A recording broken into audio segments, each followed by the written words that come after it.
This is the Arrow Panel, episode 27. I'm at Roger Clark. Next to me, I've got Xanath. Hello, I'm not Buzzard. Yeah. Different person. Similar voice, but different person. How'd that happen? I can't tell you. Oh. It took a lot of work. I'm Dalton Runberg at Run Dalton Run. I almost forgot my Twitter handle, Blue Chow. And we have another special guest with us today. What's up? It's James at YGabbyJ, aka Captain Canada. You joined us once before in the freestyle episode. Yes. So Back in January. Yeah. So welcome back to the show. Thank you. Thanks for having me on. As a brief reintroduction, this is a podcast about dance games, dance esports, video games like Dance Dance Revolution, Pump It Up, In the Groove, Dance Rush, Dance Praise, really anything any kind of game you can play with your feet.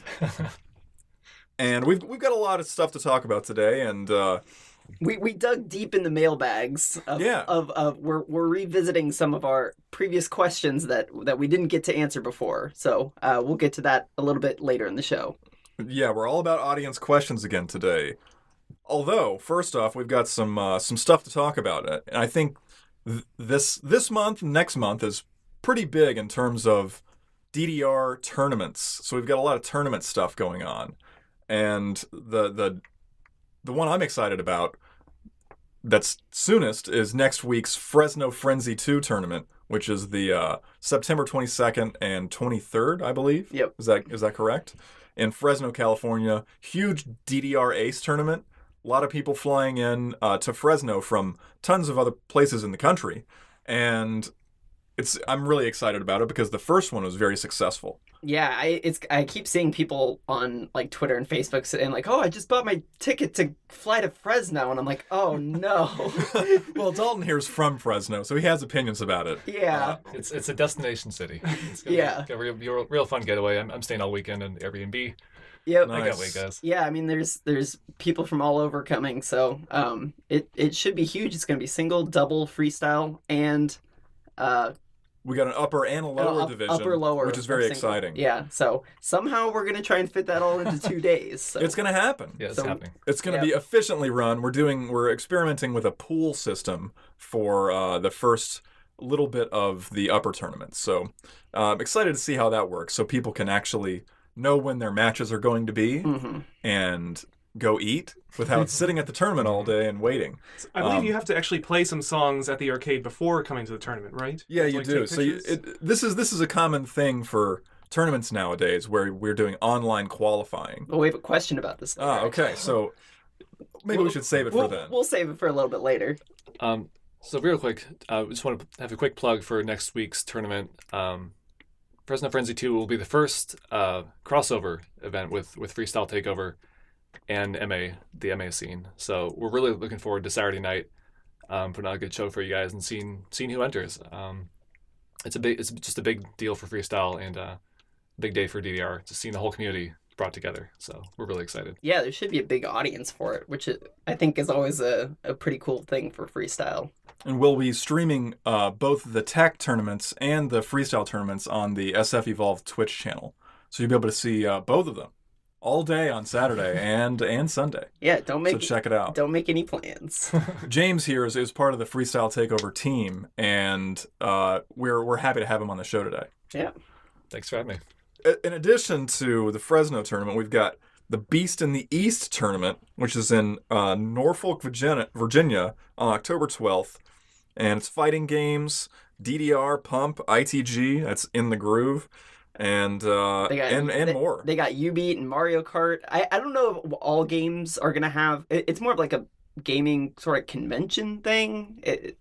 But they're going to have music games there. I don't know for sure if they're going to have tournaments or not. So, But still, it sounds like a really cool event. Tons of different games. That's awesome. And stuff. You hooked me with Mario Kart. Yeah. Nice.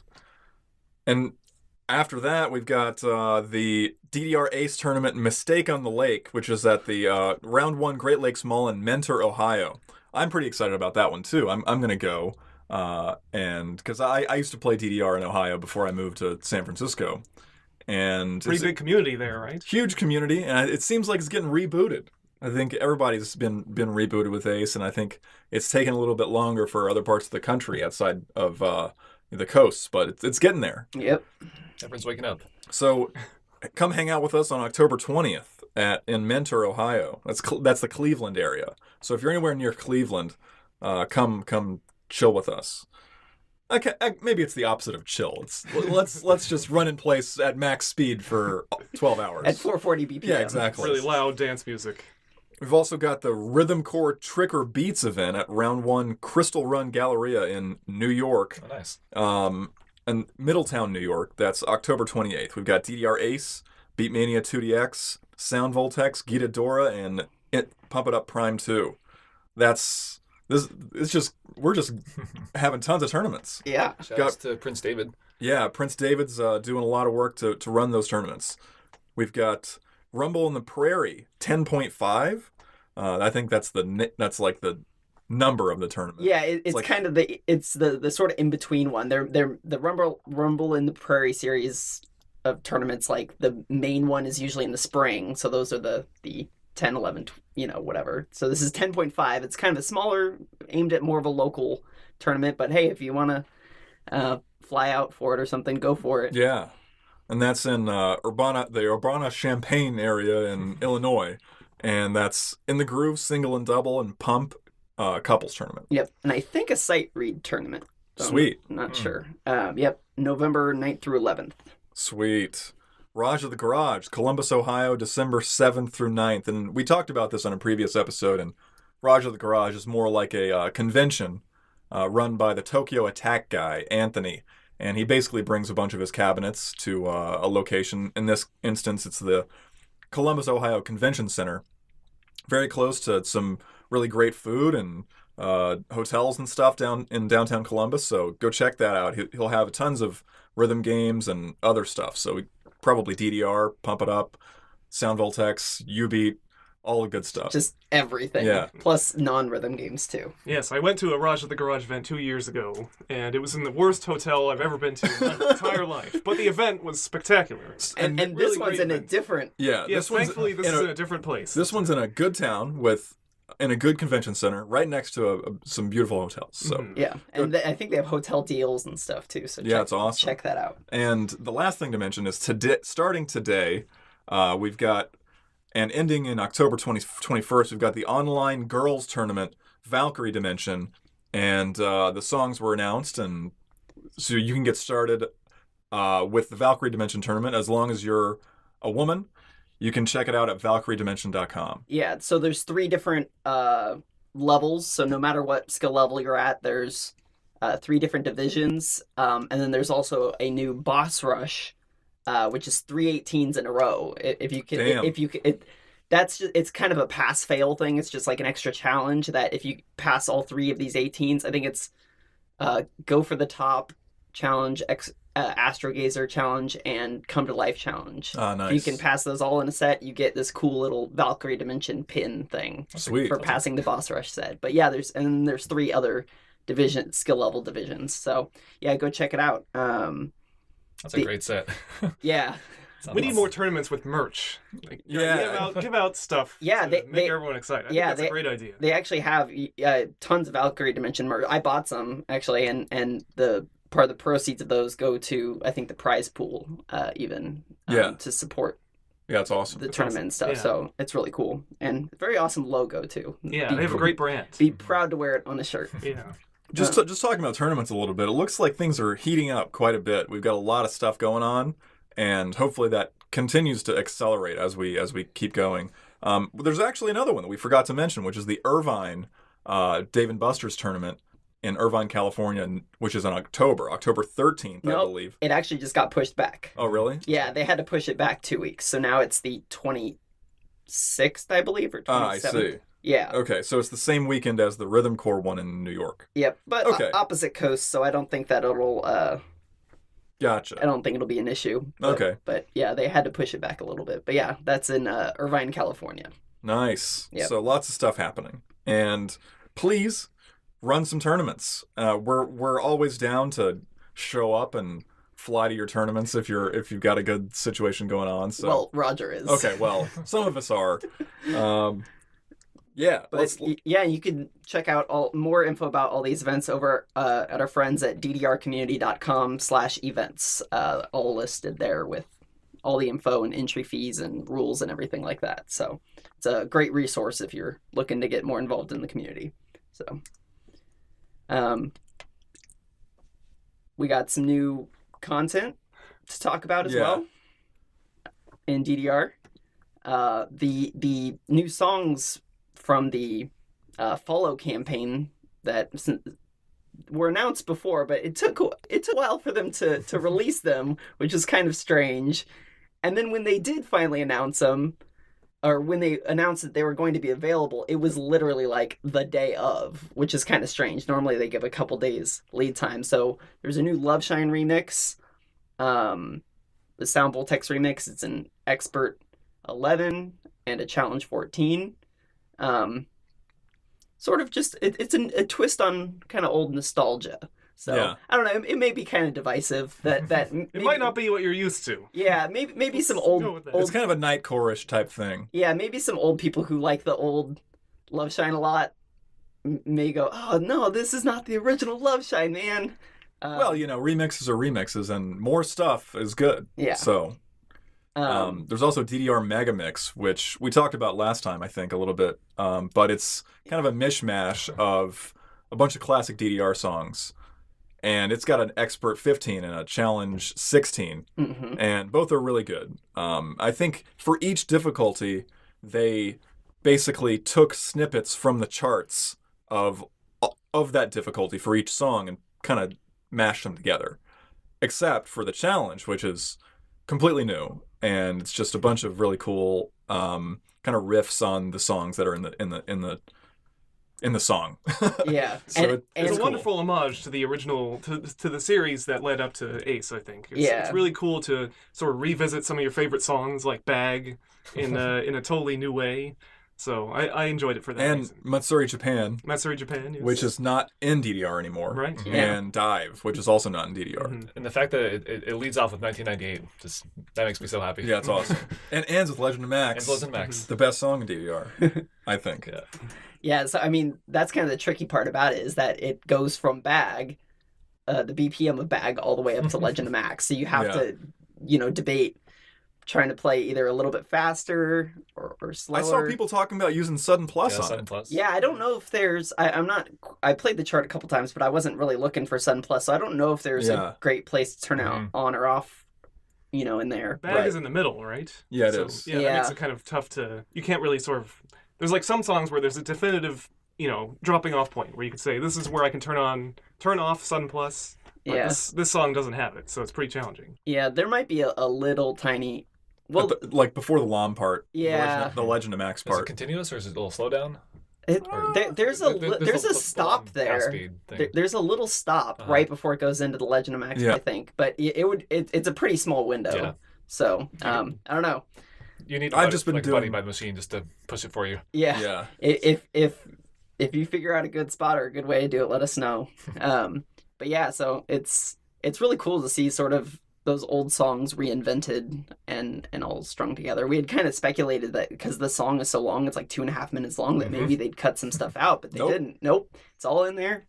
Yeah. I think that's an interesting thing, because it could mean that they might be more willing to add longer songs for other stuff, or it could just be a one-off that this is a special super long song that they didn't really think about it too hard. I don't know. Yeah. I mean, it's the DDR Megamix after all. So. Yeah. It's from poppin'. They just kind of put it in there. I'm really hoping for... I want more Megamixes. I want more things like this. It would be great. Like, they have so many of the people who are doing DDR music nowadays are DJs.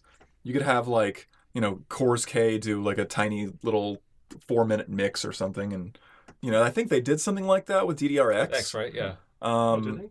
Yeah, and they could bring that back. They could do so much other stuff. Yeah. But is this episode about what I think they should do, or is it about audience questions? That's a good segue, Roger. Well, so we had an audience question that we didn't quite get to before from James, who is here now. What's up, guys? To ask his question directly to us in person. So what question did you have for us? And then you can talk about your thoughts about it as well.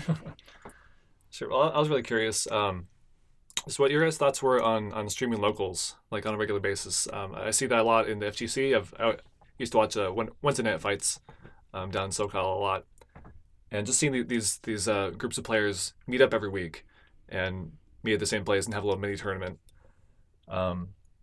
Like, is it a matter of finding a venue to call home first? Did TOs back in the day used to do that? We just wanted to see your guys' thoughts on like a more regular, more casual event, but still competitive. Yeah. So local, like kind of local tournaments that are frequent. You're saying frequent, yeah, and more casual versus like a major out in some like. Yeah, like the fighting game people always talk about this a lot. Yeah. And whenever I interact with fighting game people, they're always like, "Oh, do you have what do they call them? Like locals or something?" Yeah. And no, we don't. Mm-hmm. And I think the reason is because, especially in the Bay Area, there's always people playing. Sure. And would it be necessarily possible for us to be like, "Hey, round one, can we just sort of like arbitrarily take over your machine for the next 4 hours?" They probably wouldn't like that. I don't know, but I guess if we got enough people who were there and kind of just made it happen ad hoc, it seems possible. Yeah, I think the biggest difference that's kind of holding dance games, at least Ace, from doing that is the accessibility. Whereas like fighting games, you can take your setup wherever and put it wherever. Yep. Take it to a bar. Yeah, exactly. Or Folsom Street Foundry here, where they have. They got everything there. Yeah. So Super Smash Brothers. Projectors. Yeah. Used to go there all the time. Yeah. So I think the biggest difficulty is like the accessibility. Really, that it would be great to have more frequent tournaments, but it's just a matter of you can't get the machine that easily. Like if you manage to convince Dave & Buster's around one to allow to have a tournament, you're going to try and make the most of it and have a big event rather than like a small one. Although it's probably possible in some areas where it's not like here in the Bay Area where the machines are in use constantly with people who have their own plans. Like when I go to the arcade, I try and go there at times when I know no one else is going to be there, right. Like really weird times, and then I'm like, okay, like how can I get like 9 consecutive games in a row so I can warm up and be able to play my 1/18 of the day that I'm going to play. Yeah. And but there's other places, like for instance the Chicagoland area or LA, like Southern California area, where there's kind of actually a lot of machines, and some of them probably aren't in use all that much. So there are probably some arcades that are more suitable, like the lower traffic ones, where you're just like, well, no one's going to be here regularly on a Monday night, so we could have like Monday night DDR or whatever tournaments. So that's a good idea. So if anyone out there wants to do that, let us know, and we'll retweet your results of your tournament or whatever. So do it. Yeah, and I mean there may even be sort of tournament formats where you could do it. They can be spaced quicker. out. Well, you could just do it like have a set of songs, have 3 songs, and then everybody goes up and just plays those songs, and like that's your like little mini tournament. Yeah, it's or a good something. idea. It doesn't have to be like a huge brackety thing. Yeah, exactly. Back so to back like to back. if you have 12 people, that's just 6 sets, and then everybody plays those the songs, the 3 songs together or whatever, and it's just you add up your scores or something. Like that's a really quick, easy thing. Yeah, and we could probably do that here if we really just tried. Yeah. So the tap set of the night. yeah, basically tournament of the week. Yeah. So cool. There's some possibility there, but I think it is there's kind of a difference between fighting games and dance games. Yeah, we have to figure out how to deal with that though. Like, I think that there is a difference. Like, we're at the mercy of Round One and Dave & Buster's or the other arcades, but there's ways that we can solve the problem. So we just got to think about it. And there are private collections that exist too. You can run like DDR Extreme tournaments and have something like that. which I think would be pretty cool. Like Yeah. everybody just kind of meets together and has like a Lightning DDR Extreme tournament. Yeah. Which I think, Extreme Pro. yeah, and I think the private collections are kind of increasing in size too. Yeah. So Let's that all go to could Ben's house. Yeah, fighting game community also has something. They have something called money matches too. They do. Which I think is kind of an interesting concept. I've never seen Exhibitions. that. Yeah, I've never seen that in DDR before. Man, I was a huge fan of the bar fights, like Yeah. where they know the matches going into it. They have like a little card set up for the night, specific players going head to head for like best of 10 or whatever. That'd be cool. Yeah, I Money like, match TDR. Yeah. and not necessarily for Just yeah. underground black market Yeah. DDR. Ethereum or Bitcoin. or just bragging rights. Yeah. Yeah. But yeah, money matches are always hype. Yeah. Race you I'll for bet you 0.0573 Bitcoin. Okay, probably more like 0.000573. I'll dance you for pinks Yeah. for ownership of your machine. So let's move on to some more audience questions. And again, these are we didn't solicit questions this time, but since we missed so many people's questions before, we kind of dug back deep in the archives and found some good ones. So we have one from Nolan Lee at Nolan Card, who says, sometimes when I'm at an easier part of a song, I'll one-hand the bar and shake off my wrists or just give my arm a break. Even if I'm consistently not messing up my judgments during the break, should I consider this a bad habit and work on keeping my form consistent? I don't know. It's probably not that bad because I know personally, like my arms and wrists are the first things to go when I'm playing. My legs seemingly never get tired, but my arms and, like you said, my wrists kind of start to hurt. And if you watch Chris, for instance, if you watch the videos of Chris for Life playing, he's always kind of strategically getting off the bar at like, really like not very dense parts or something. And, if he's doing it, then you could probably do it too. I would say, personally, I try not to because in the instances when I do, I tend to get more perfects. But it's like, if you're playing an 18 or something and there's a part where there's not a whole lot going on, I can't really think of any of those, but there might be some of those, and I don't see any reason why not to do it, I think there's some value in being adaptive in your form also. Like if you're always holding onto the bar in a very specific way and you're always stepping in a very specific way, I think it's a little bit harder to overcome obstacles that you face while you're playing the game.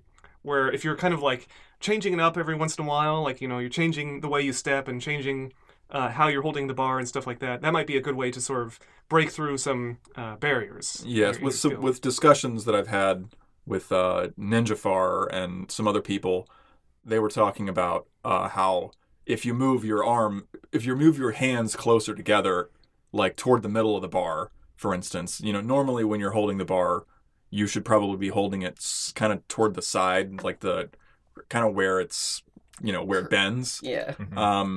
And that's kind of just the best form for general play. But if you're doing a lot of crossovers, sometimes if you bring your arms in to where your hands are kind of closer together, touching, that can kind of give you a little bit more maneuverability if you're trying to do some Scoobies or, some fancy crossovers. So you do have to be able to move around a little bit. And yeah, don't be afraid to experiment. If you find that doing something causes you to get perfects, don't do it anymore.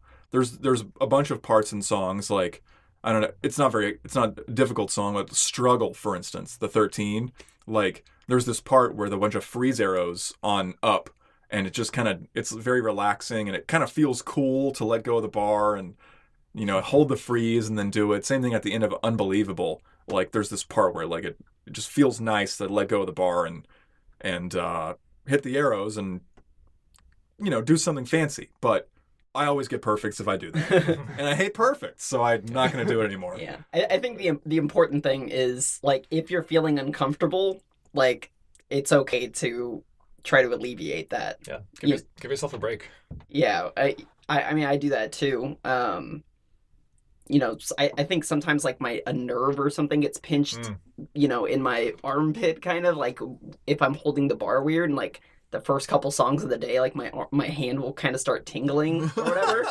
And I'm like, video games, man. yeah, I'm like, that's not good. I have this problem where my collarbone just kind of pops out every once in a while, and I'm pretty sure it's because I play doubles on Pump It Up and hold onto the bar like that. Oh, you're being serious. I'm totally serious. Yeah, I have this weird problem where No, I've yeah, I know what you're talking it's like about. my sternum. Yeah, my sternum Yeah. like pops, and I can Yeah. hear like a.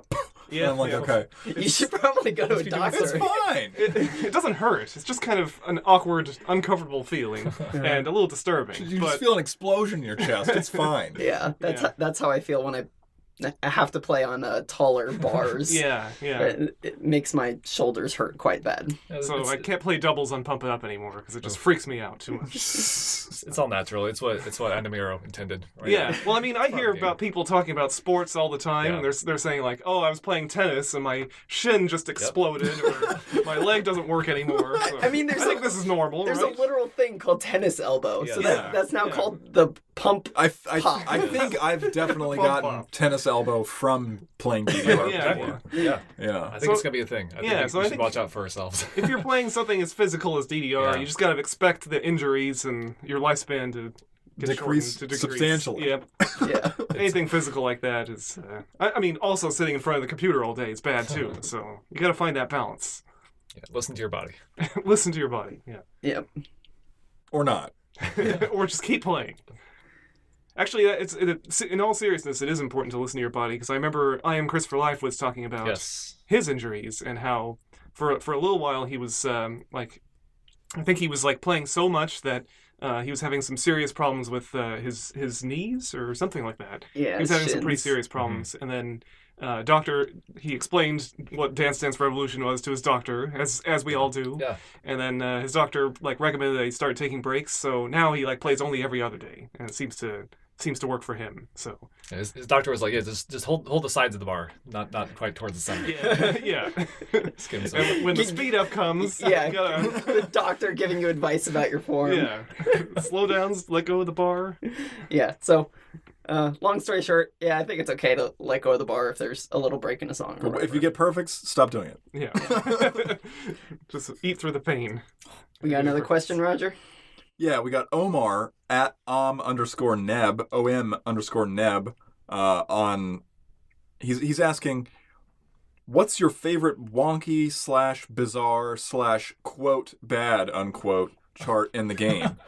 For instance, Dead End Groove Radar Special, Ace for Aces, like the Expert chart, Chaos, etc. And yeah, I don't know. I mean, I'm glad that he put bad in quotation marks because is there such thing as a bad chart? Well, that was another question that we had about is there such thing as a bad chart or a bad pattern? And, I had a lot to say about that a couple episodes ago. So if you want to hear about my opinions about that, do that. But do you guys have any opinions here? Yeah, so DDR Extreme, there's a song called "Love This Feeling," and it's like everybody says It's on a Ace bad too. song. Third Oh, it's mix. on Ace too. Yeah. Yeah, so it's like it's actually like it's an incredibly weird song. I think it's Akira Yamaoka, right? Mm-hmm. So it's kind of got that weird sort of underground style to it. And the chart is also very bizarre. It's like it starts off slow and then it gets a little bit faster, but it's all like off sync and just strange. And there's a lot of empty space and Yeah. then like some offbeat arrows. Yeah, it kind of seems like somebody went into Stepmania and did that like record mode and just said like, okay, this seems fine. Except this Um, was back when they did it with like graph paper. Yeah, exactly. Schematics. Who and whatever knows? else. But I actually really love it. I love playing it because it's just kind of it's part of DDR culture. It's part of DDR history. Moving the juice. So you gotta play those songs every once in a while. I think. What about you guys? Yeah, I was gonna say Hyper Eurobeat, also an extreme. Yeah. Yeah, that's a good song. Good bad song also. Yeah, just music wise, and just it possibly being the most off sync in DDR. Has there been a more There are early chart? with the advent of Extreme Pro, you would not believe how many songs are just so off sync, Oh, man. and that people never really noticed. we had before. no really. idea how hard Butterfly is. Yeah. Butterfly is Wow. so hard, Wow. Yeah. but we never knew it. I thinking about the charts, I kind of always liked the broken stuff personally. I really love Bag, and Bag is kind of the most egregious example of, back in the day with the kind of the design of DDR pre Supernova 2, where they didn't have support for 12th notes. And 12th notes, I don't know if any of, I'm assuming everyone who's listening knows what a 12th note is supposed to be, but it's a triplet. So back in the day, DDR didn't have support for triplets. So what they did is they sort of rounded everything to the nearest 64th note. And so basically step charts were just kind of like giant arrays in programming terms of 64th notes with tons of rests in there. And bag is, quantized really, just really weird. And you have to play it in this way, which is kind of like the real rhythm, but also kind of not. And I always loved it because it's just one of those things where if they had supported it the right way, it would just be exactly as you expect it to be, right? And when something is exactly what you expect it to be, that's not any fun, right? Yeah. It's like you live life in order to be surprised, in order for things to happen to you that you have to figure out how to deal with. If you look at a chart and you know exactly what to do and how to do it, and it's not going to be that interesting to you. Or it's like one of those kind of like one and done Yeah, things. you just play it once and you're like, whatever. Never come back to it. And that's what would have happened with Bag. If it was correct back then, I mean, maybe people would have still played it, but it definitely wouldn't have stood the test of time like it has now, where everyone's still talking about it. Yep. Because it's so broken. Because it's so broken. Same thing with Burning Heat. These songs are impossible because they're broken, and they're good because they're broken. It's nice to have things that are different, Yeah. Hyper Your Beat just stands out for that reason. Because it was so offset. Yeah, I mean, people call it hyper offbeat. Yeah, hyper early beat, I've heard. Oh, that's better. But once you find your own way, it's like, oh, this is starting to click now. This is like, it's really satisfying in its own weird way. Yeah, so when Supernova was new, I actually really liked Chaos. Yeah. Because you had to play on, there was like standard mode and like hard mode or something. They had like two different things, and depending on which mode you played on, you got a different like extra stage, right? Or one more extra stage, I think. So you had to play Healing Division Expert, and if you passed that, then you got to play Chaos. So I liked Healing Division also, so I played that a lot. Which actually that was broken too, I think. Yeah. And then you gotta play Chaos. So yeah, back when Supernova was new, like I learned Chaos on like Chaos Expert. Like Challenge didn't even exist yet. So I learned it all on Stepmania, and I knew it really well. And I don't actually remember if I ever passed it or not, but on the extra stage. But and then I just totally forgot how it goes over the past 10 years, so I had to relearn it. But yeah, so I liked Chaos, and then I also like the Before You Voltage Special. Yeah, I like that too. Which is, it's kind of messed up at the ending there. It's goofy, but I've played it so many times and not gotten a very good score on it, and I'll keep playing it because it's hard. Yeah. And it's challenging in a way that like no other songs are really. Like that it just has like this one section that's really weird, and really hard. And actually the double chart for it's kind of hilarious too. It's impossible. Yeah, but it's fun. I think I heard it was either you or somebody else mention the term broken arrow before. Can you describe what a broken arrow is? Well, we're speculating in Extreme Pro, like the more that we've played it, it seems like certain arrows in Extreme Pro are just broken. Specific arrows. Specific arrows is it in extreme, a chart. Is it specifically Extreme Pro? Well, would this have happened in Extreme 2 and just not been as noticeable? It probably wouldn't have been as noticeable. Like now with Marvelous, it seems that particularly when I think of Yozora no Muko, that song, in the beginning of the song, it goes, there's some 16th note kind of stuff, and it's really fun, and then it goes into this 8th note section. And in the 8th note section, if you play that on Extreme Pro and you're trying to MA and trying to get Marvelous, there's some of those notes that you're just going to get perfects on, and you have no idea why. And I've played that a ton of times trying to figure it out, and I think there's just a few of those notes that no matter what you do, it seems like you're getting perfect. So just an engine issue? It could be some sort of like math problem in based the on engine. based on the BPM and the frames Yeah, and stuff. it's who knows. It could be that like the programmers like ad-libbed a certain section because they were playing it during testing and they found out that there was like this discontinuity. Like maybe the song wasn't cut correctly. So like they would like cut out a section and then all of a sudden the BPM and the offset is totally different. So they have to like change it on the fly. It's very difficult to say what it is or whether it's even true. But yeah, I think that is the case with Extreme Pro. There might be a couple arrows that are just kind of very difficult. That you just always seem to get a perfect Yeah. out of nowhere. So that's a broken arrow. I see. Yeah. Mainly an extreme thing. I don't think with that exists in Ace. with Ace, that's not really the case. Yeah, let's hope not. It has to exist. Well, maybe, but the timing is so much step easier. Yeah, I see. Yeah, the step charts are made by humans, though. It seems like there would still be a few examples where. But it's not the step chart. I think that in Extreme Pro that it's something with how the game is running specifically. So you're alluding to a possible technical problem. It could be. Yeah. It could be. This doesn't sound intentional. Yeah, that's no. interesting. Okay. Yeah, it's a weird technical. Although there are probably like songs in Ace that aren't 18s and aren't 17s that probably will never get MFC'd, I would say, just because of the difficulty of actually hitting every single note. But that's a different question. Yeah. So moving on to another question we got here from Graveshift69 on Twitter. Nice. Do you guys recommend traveling to different Dave & Buster's or Round Ones to play on different machines, even if you live 5 minutes away from an Ace machine? I think this applies to like every, whether you're playing Ace or not, but... Yes. You know. I think this is very important. It's very important to do arcade tourism. And I'll tell you why. It's because, so whenever I travel, no matter where it is, whether I'm going abroad to a different country or if I'm just sort of exploring my own area where I live, I always go to the arcade. And I'll tell you why. It's because you get sort of an idea for where locals are spending their free time. You get to sort of, if you're a social person, you get to actually like go to places where people are playing DDR, and you immediately have something in common with them. So you can sort of talk to them about DDR and figure out the different quirks of the machine and whatever else.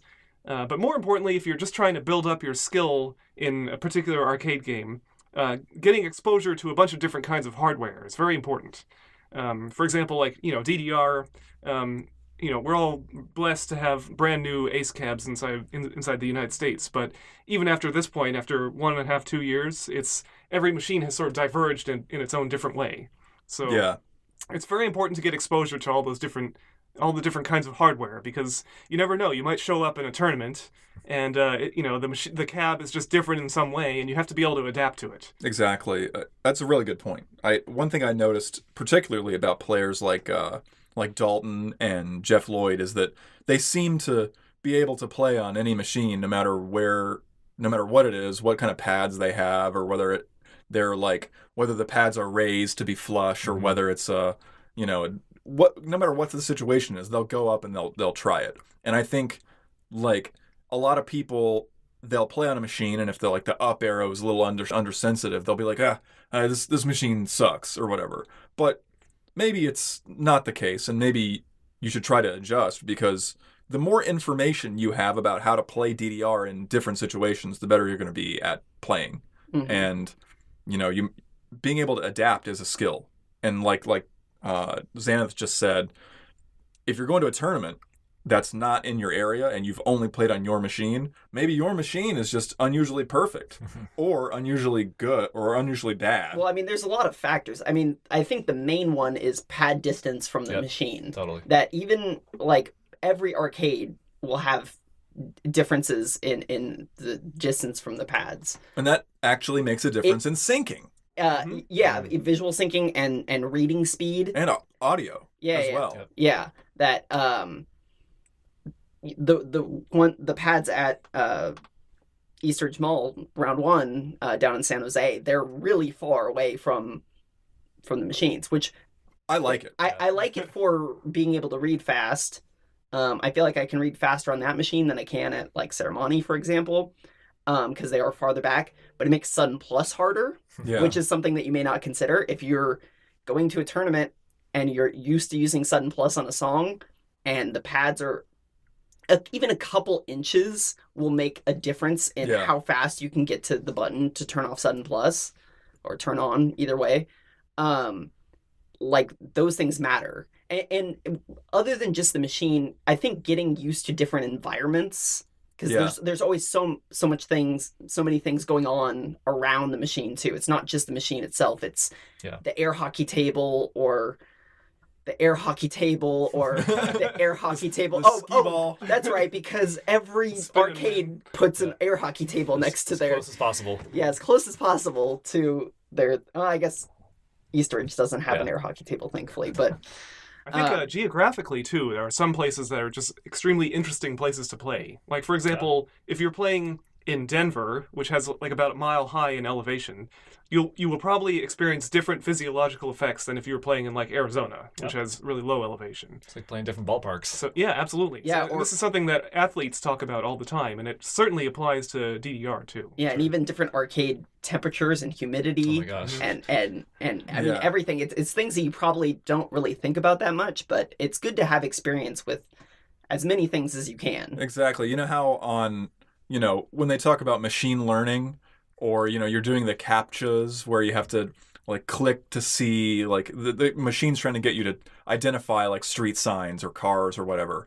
And the way that they train these algorithms is by giving them a ton of data, just like an absolute like ridiculous amount of data they're feeding into this computer. So the computer figures out like every possible way that a car can look. And this is really helpful for you to be able to figure out every possible way that you can play DDR.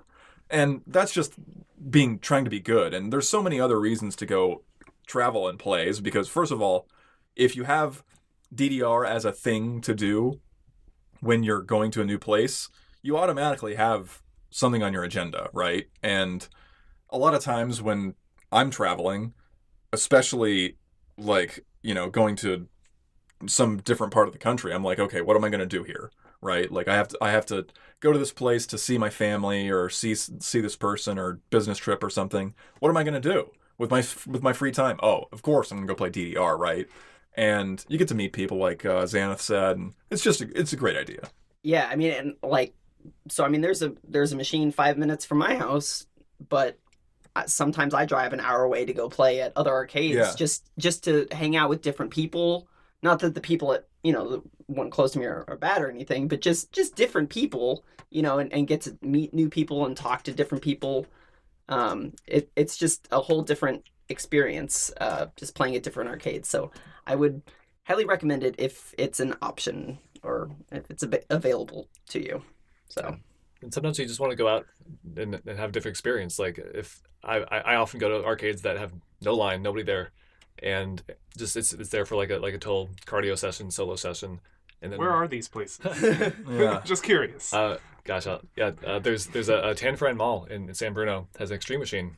Also has music blaring in the background, but wow, that's another thing to take into consideration. But you used to it, you adapt, and then on nights where you feel like being more social, you go to round one, go to Eastridge. Exactly. And so it's good to keep a well-rounded DDR regimen. Yeah. The next question is from Scott Simpson, aka True Moo, at true_MO0 on Twitter. He says, is it okay to bracket certain parts of songs, even if it's not during jumps? I tend to cheat a lot of crossovers on 15+, and getting a perfect is usually a gamble. Do you ever find yourself doing this, or am I just forming a bad habit? You want to explain what bracketing is? Yeah, bracketing is a technique. I think typically when people say bracketing, they mean hitting jumps with one foot, or kind of mashing the pad in such a way where they place their feet across the brackets in order to execute parts of songs which they may not otherwise be able to do. Yeah, you're not moving your body a whole lot. You just kind of rest your feet where they are, and usually, at least the way that I do it is I have my left foot on left and down and my right foot on up and right. And you can just kind of, you don't have to turn it all, basically. Yeah. It's kind of a tricky question. And I think it depends on your skill level and what you're going for, like what your specific goal is, like for that song particularly. In general, I would say try to do as many crossovers as you can. Yeah. Especially, I mean, like if you're doing eighth notes at 140 BPM or whatever, like you can double step those, or not necessarily bracketing, but once you get to doing 16th note crossovers at higher BPMs, like eventually if you want to get higher scores, you're gonna have to actually do them. Yeah. It's just not really feasible to accurately hit notes while bracketing that fast. So I think it is a good idea to form those correct habits earlier on. Right. That being said, there are songs, there's when playing 18s or 19s. Yeah, there's some parts you just have very little choice. Yeah. That's... In fact, in Pump It Up, there's actually some songs where you have to bracket. You have no alternative. And I think that might be an interesting game to try playing for a little while. Like play some of the harder charts on Pump It Up. Yeah, and we need to do a Pump It Up episode. Yeah, I think we should. Yeah. Actually, I played around to Pump It Up at Concord Mall last night. How was it? It was good. I passed a 23. Oh, good. That's a hard song. Yeah. So it sounds hard. Yeah, it sounds hard. I don't know. That's awesome, man. But yeah, every time I play Pump, I'm like, man, I should play Pump more. Yeah. Yeah. Well, I think just like DDR is experiencing a renaissance, I think Pump It Up is too. There's like all sorts of there's great content that's coming out constantly. The community is thriving. Yeah. But yeah, more importantly, I think it's like I don't know if you guys have talked about cross training at all, different dance games. A little bit, yeah. But I think it's like playing a lot of Pump It Up is another way to sort of get better at DDR. For real, yeah. Because you get to sort of you're exposed. I mean, just like we've been talking about throughout this episode, you're exposed to patterns that your brain has never seen before, and it just sort of enhances that elasticity.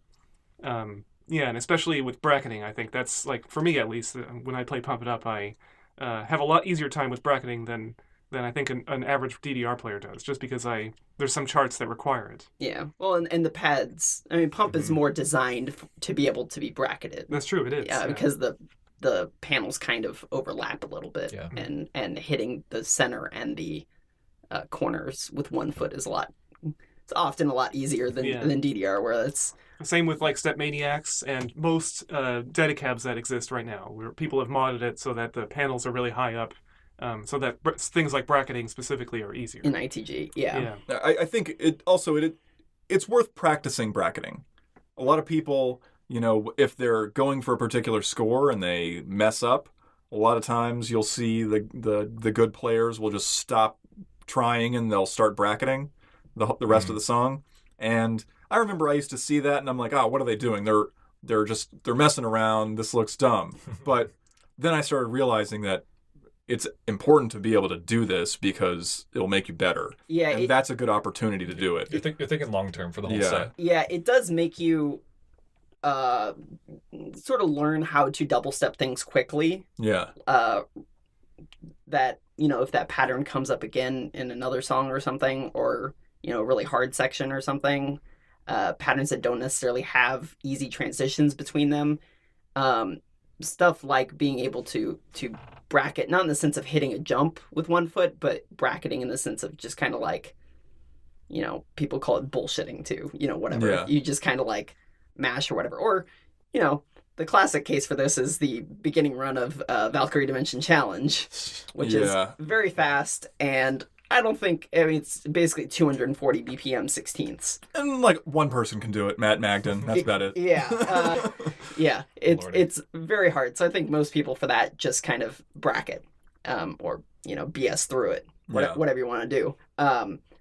But there's varying degrees of being able to do that well. So I think it is kind of an important skill to develop, but at the same time, when you can, you should try to do things quote unquote properly and actually do crossovers and things like that. That is the skill that will help you achieve better scores in the long run. It's more fun too. On a wider variety of songs. It's more fun when you're trying.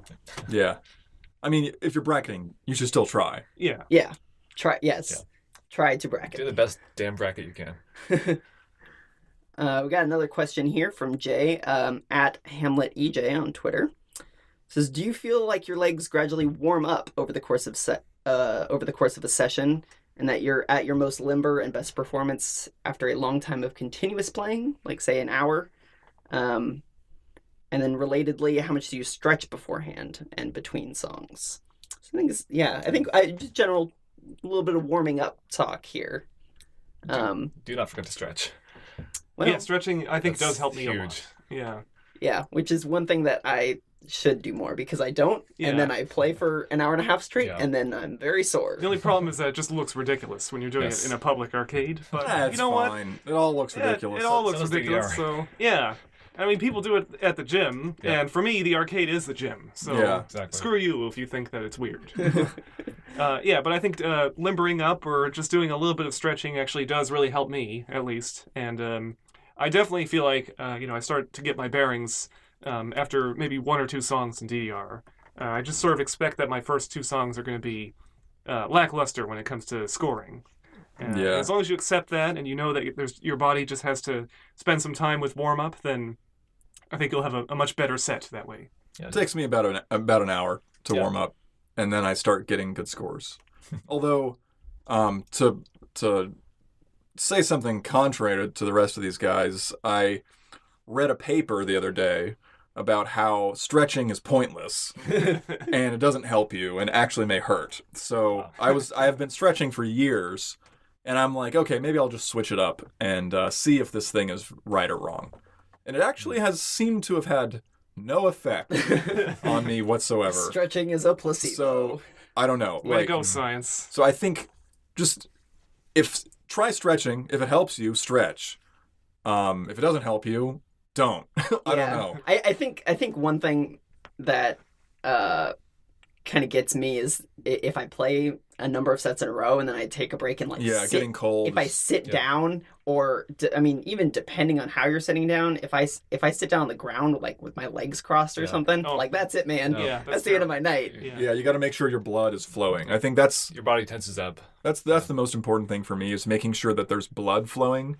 Like, don't cross your legs and sit down, or don't kind of do anything that's going to prevent you from getting blood to your legs. Yeah, like as much as you probably want to sit down and rest, like it's probably better to at least stay on your feet and like kind of walk around a little bit. That's the thing. Between sets. I was talking to another local player last night, Stretch, about Prey, and the new 18, and he said, oh, you think you could PFC this or whatever, and I told him, I was like, if I was the perfect amount of warmed up, because there's a peak of being the right amount of warmed there's up. That window of being warmed up enough, but not too tired. Yeah, exactly. Because you kind of go over that hump and then you start getting too tired. So if there are certain songs that you're, usually this applies to, higher end songs, whatever that may be for you, everybody's different. That, time those in your set for when you feel the most warmed up. For one person that may be after 2 sets, for somebody else that may be after an hour, or whatever works for you. Try and kind of say, hey, at this moment, in this set, I'm going to play that song that I really want to go for. That, this is when I feel, peak warmed up, but not too exhausted yet. So I don't know. We'll see how. I think that's when the endorphins kick in, about after an hour or so. That's another thing. I mean, Monster goes so far, but I think after an hour, once you have Monster and endorphins, definitely. That's like a power boost right there. Endorphin would be a good name for an energy drink. Oh yeah, would be a good name for a DDR song too. Yeah. Pinky face. And then after that, you're gassed out. So we got another question, which is, do you think the DDR arcade experience makes it hard to attract new players? For instance, one is it is intimidating watching good players, and people are self-conscious about not being very good, and the menu of DDR Ace is confusing, and people don't know what to do. And as far as the last point goes, yes, the menu is confusing. They've improved it a little bit lately, where they've kind of sped it up a little bit, and I think if there are 2 people playing and neither of them sign in, I believe it automatically chooses premium mode, I think. But it is confusing, and I really hope they fix that. I think a lot of times, if you're around and there are some people coming up to play who don't know how to do it, just do it for them and explain what's going on, and you just kind of try and take away the friction from the experience as much as possible to get more people playing. As far as the self-consciousness thing, that's a problem, but that's a human problem. Like, that's not I don't necessarily know if that's a DDR problem, because, performing in public it's difficult. It causes anxiety. And I guess a resurgence of the home version thing would be good for this, because they could practice at home. Yeah, I mean, this is what I hear from people most often, is that they don't want to play in the arcade because they don't want people watching them and doing, poorly. Yeah. And even people that play now, a lot of people will say, oh yeah, no, I only played at home until I could play on heavy. So, I mean, I do think it is a factor that holds people back from playing. Yeah. I played once, DDR 1.5 back in the Metreon. I played it once, enjoyed it, but didn't want to play it again because I wasn't skilled. So I went out and bought the PS1 version like that day, and I just worked my way up back to the arcade, and it's a shame. Yeah, it makes sense. We don't have that these days. Yeah, I hope they bring it back. Yeah. I think it's important to if you are afraid of sort of giving it a try in the arcade and getting embarrassed, I think it's important to sort of maybe just learn a little bit about the game before you start it, because then I think that really eliminates a lot of the nerves. If you just watch videos of people play online, for example, or anyone who's listening to the show, they probably have already gotten over this part of the experience. But perhaps if you're somebody else is if a friend is interested in getting into DDR. I think one thing that might help is just send them content. So, send them videos of people playing at home, people playing in the arcade, people navigating the interface, whatever it has to be. Just getting over that hump is all about getting familiar with the game. I think it's a little bit less about performing in public and more just about doing something new. Yeah. Regarding the interface, I think DDR doesn't have the best interface, and it's really could use a lot of improvement. I mean, a lot of the a lot of the Beamonic games. Yeah, well, I was going to mention, frankly, Dance Rush. Oh yeah, Dance Rush. Dance Rush got it's a step up from. It is. It's better. Yeah, it's more accessible. It's still. I think they're figuring it out. Yeah. But to me, I think it's a miracle that anyone at all plays 2DX, because 2DX just has the most confusing interface ever. Yeah, especially if you have no Japanese knowledge, which includes almost everyone outside of Japan. Right. Yeah. The game is almost entirely in Japanese, from when you first push the start button, and there's this smorgasbord of controls that control panels and buttons, and you don't know what buttons to push. Yeah, it's just a miracle to me that anyone at all plays that game, because and then also it's extremely difficult too. You will fail your first song, which is not like DDR. Yeah, I mean, this is something that Kyle Ward was actually talking about in our last episode. Was that was one of his goals with Step Maniacs, was trying to make it really simple and accessible. The UI of trying to get people into it that anybody can understand. The UI is really important. Not making it over complicated. And I think with Step Maniacs, that having a touch screen helps with that. That's really awesome. Yeah, I think they did a great job on that game. Yeah, it makes it more intuitive and more options, rather than having to try and navigate menus with just a limited amount of buttons. Yeah, and that's a problem with 2DX too, is that you have to hold this one thing and then spin the wheel, and then ridiculous. To change the you have to do all these gymnastics to just change your options. Yeah, I think sometimes you have to touch the number pad. There's just numbers that are assigned to actions in the UI, and you just have to memorize what those. Oh mean. yeah, I mean DDR is the same thing to change your rivals or whatever. Yeah, it's absurd. Hit 9. Yeah. I know where 9 was. The game didn't tell me that. Yeah. I'd ask a friend. That's how you do mods. There's a related question, which is, how would you introduce a coworker or friend or family member into playing? And I think the first thing that I always do is I say that it's I kind of make sure people know that it's a very welcoming scene, and that I think people really respond well if you remind them that they can get pretty good pretty fast. I think if you watch a lot of high-level players, the thing that you jump toward if you don't know anything about the game is oh, it must have taken this person a zillion years to get good. And maybe that's true for some of us in the room, but it's not the case for everyone. And there's a lot of people who go from, just starting to playing, 14s and 15s in a month or something. And it's just crazy, the things that people can do. And you just got to remind people that, number one, they can get good pretty fast. And number two, that like everyone who plays it is nice, and it's got just sell them on why you like it. What made you like it? Tell them that. It's great music, great exercise. You got tons of good people playing. You got a nice podcast that you can listen to every week where people talk about the same things over and over again.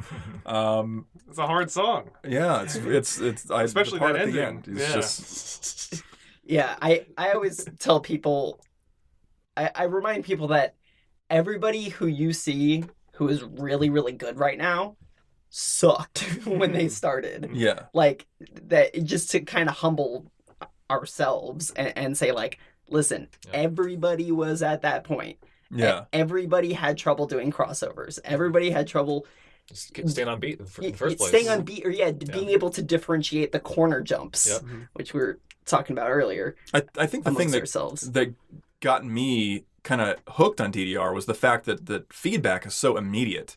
And you can sell them on that too. Like if you're playing a violin or something, or you're playing the piano, or you're playing basketball or something on your, if you're doing it by yourself or with, whatever kind of situation, there's not something that's telling you whether you did it the right way or not. But with DDR or music games, you press a button and it says great, and you're like, okay, that means I did it bad, which of course doesn't make any sense. But the tone of voice, great. You can get immediate feedback from what you did, and then you can do it the right way next time. And the next time actually might just be a second from now.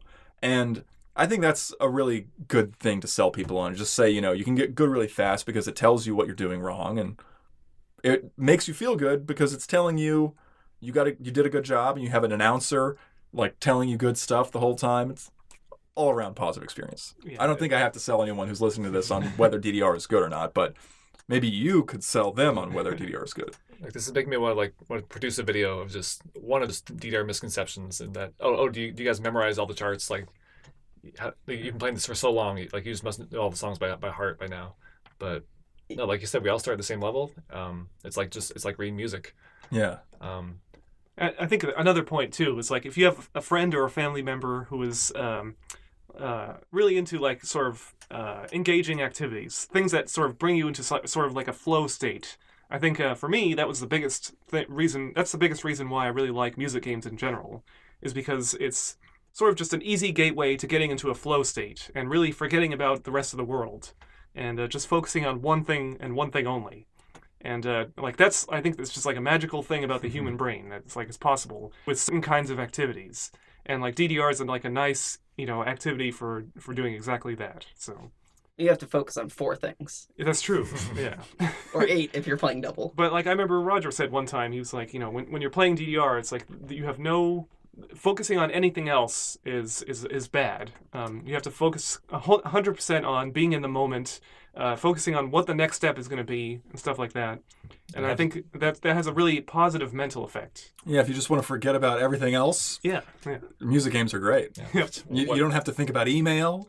You don't have to think about Twitter. Something somebody said to you over messages. None of that stuff matters anymore. Yep. For like a minute and a half. For a minute.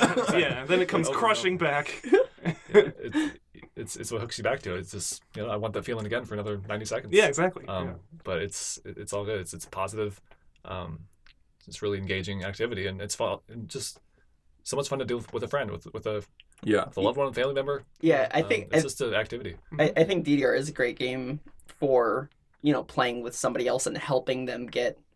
Yeah. And that kind of goes back to the other question too, is that you can help people understand the weird menu or whatever, or, and all these different things, is that, you can play with another person on different difficulty levels and still help them out, get them through the onboarding process as they use in the job world, I guess. Business.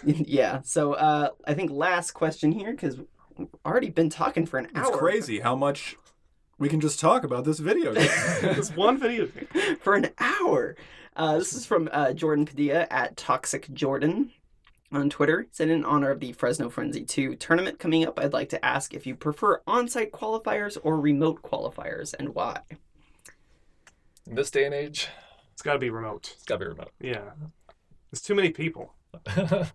Like when I came back in the scene and saw that remote qualifiers were a thing, remote tournaments are a thing, I was just, this is what we needed back in the day. This is perfect. Yeah, I think it just makes sense. it does make sense, although I think maybe we weren't quite thinking about it the right way. And like back in the day, I think we probably could have done it if we had thought about, okay, well, you have to play all of these songs in one set go. and then take pictures of each one and then the results screen so that we know that you did that. And I think the thing that makes the difference with the remote qualifiers now is that you have to do them in such a way where you can't just take a picture of your best score on it. Right. Because if you play them all in a row, all the qualifiers in a row, you might not do the best that you would ever do on each song. So it shows your skill, right? Yep. It's the KAC style. And I think that's where all of us ripped off this idea from, is KAC. And I had never heard of a tournament ever doing this before KAC. So. I think perhaps some of the ITG tournaments may have done it, especially the stamina stuff.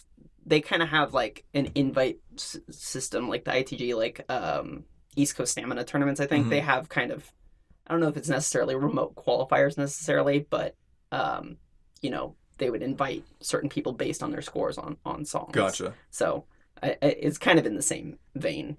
I kind of like on-site qualifiers, but it's just impractical. Like the reason I like them is because it's the same pressure as the rest of the tournament.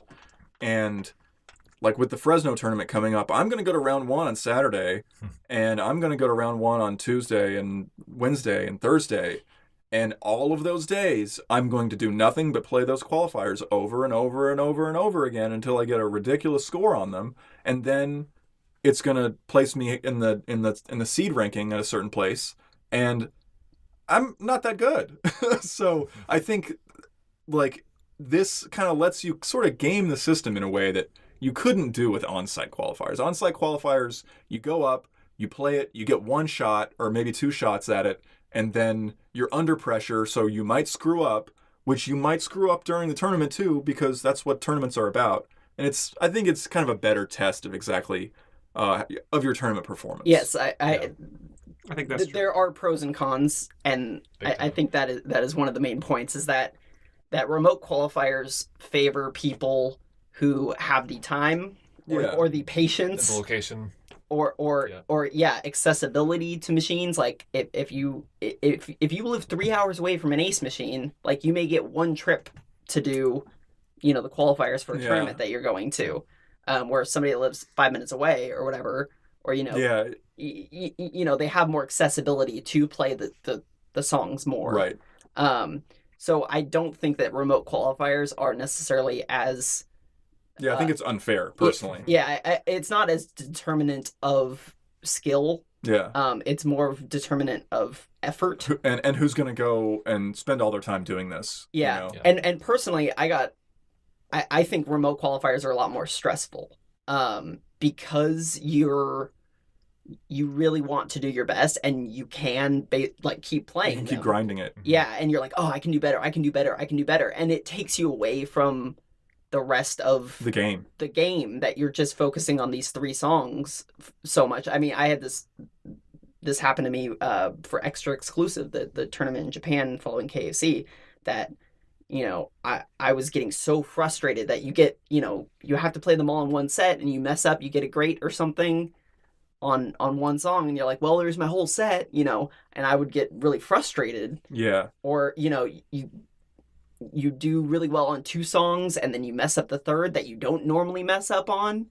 And, it can be a very frustrating experience.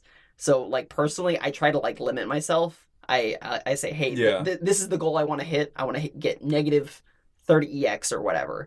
And once I hit that, I'm like, good enough. Yeah. I don't think tournament seeding is that important. Some people put a lot more weight on it. Yeah. If you're going to end up in the top quarter of a bracket or whatever, or wherever in the bracket, you're probably going to end up roughly around where you would anyway. You may get 6th, or you may get 9th or something, or you may see 26th or 29th or whatever, but grinding it out's probably not going to change the end result all that much. Yeah, I don't know. I've had different experiences. Or you weigh it.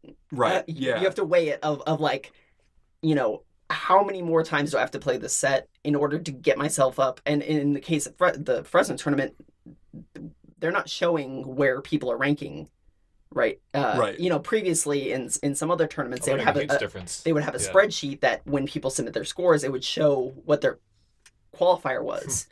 But for this one, it's blind. Yeah, which I think is good. Yeah, so... except in the case where it makes it more stressful, because now I have to try even harder. Yeah, because you don't know... That's the fear of the unknown. Yeah, you don't know where everybody else is at. But yeah, I think, to sum it all up, I think that on-site, I prefer it, but we can't practical. do it. We just can't do it yeah, anymore. It's for the best. Especially way with, too many people especially now. with 60 people. And then you have to listen to the same song or two. Yeah. Reflex. Depends if it's a good song or not, but yeah, you have to listen to the same song 1,000 times. That's actually one of my earliest tournament memories. Was a tournament I went to in Sacramento when I was a kid, and the qualifier was 1998. Yes, and it was just people playing 1998 That's a tricky song. endlessly. Those are memories you hold near and dear, though. Yep. So, I think that'll do it for our questions for now. So we can move into the tap set of the week. So while my co-hosts think of what songs they want to recommend, I will give some shout outs to some people who did our last tap set of the week. We had, so as a reminder, the last tap set of the week was Emera Special Summer Campaign and Electric Dance System Music. So we had at Sergeant Toasty, Aaron Toplinski, which is at YYR_, Hamlet EJ, Sylph01, got a personal best on Emera. I love seeing people get, improvements on their scores or whatever, playing taps of the week. It kind of reinforces why we do it. You're welcome. Yeah, or playing songs they never would have played before. Yeah, exactly. It's introduced me to stuff, so thanks, guys. And so that was Sylph01. So what do we think, boys? I'm going to go with Tohoku Evolved, and I'll tell you why. It's because we were just talking about kind of messed up songs that you hate to play, and this is one of them, I think. It's got a random step at the end, incredibly, disorienting speed changes, things like that, but it's actually a very fun song. And, yeah, it's cool. Also, it just pops off, too. It's a really, really good song, so I'm going to recommend that for the tap set of the week. Yeah, this is a difficult the difficult of 14, right? Yeah, this is an intense one. Difficult is pretty approachable, I think. Yeah, so that's usually the one I play, is the difficult chart. Yeah. Of course, it gets much harder. But yeah, it's a good song. Cool. I was going to go with Dancer in the Flare. Expert chart. One of my favorite songs in the game. Just Nikamata Master. I'm obsessed with these days. I remember an old episode you guys were talking about songs that could use harder charts. And I agree, this could be a fun 15 or 16 challenge. But I've always loved just the Expert 13. And it's I'll put the extra challenge out there if anyone wants to freestyle the light chart and take a video. Nice. I think it's one of the top 5 freestyle songs in the game as well. So that's my pick. I'm going to choose Gradiusic Cyber, which is a song from Third Mix. And it's very interesting. It's got some drills on the expert chart, and it's drills in the song too. Yeah, exactly. It's either drills or elephants. Elephants. Oh. Yeah, there's a lot. It could be. There's a lot of stuff going on in that song. Open for interpretation. Yeah, it's eclectic, I would say. So check it out. And that's another one of those ones that I think was messed up on Extreme. I don't know if... Well, it wasn't so much... it wasn't messed up in the way that Bag is messed up, but it was very hard because the sync was very difficult, and it's just difficult anyway. You know, even if the sync was great, it would still be hard. It's just kind of weird. Yeah. Weird rhythms for Exactly. to adapt to a dance because it is it in 2DX or no? Yeah. So it was in is, 2DX. Yeah, it's really fun in 2DX, especially the another chart. It's got a kind of a unique take on the drill part. So this is an interesting set. We've got Dancer in the Flare from James. Xanath picks Tohoku Evolved, and we got Gradiusic Cyber.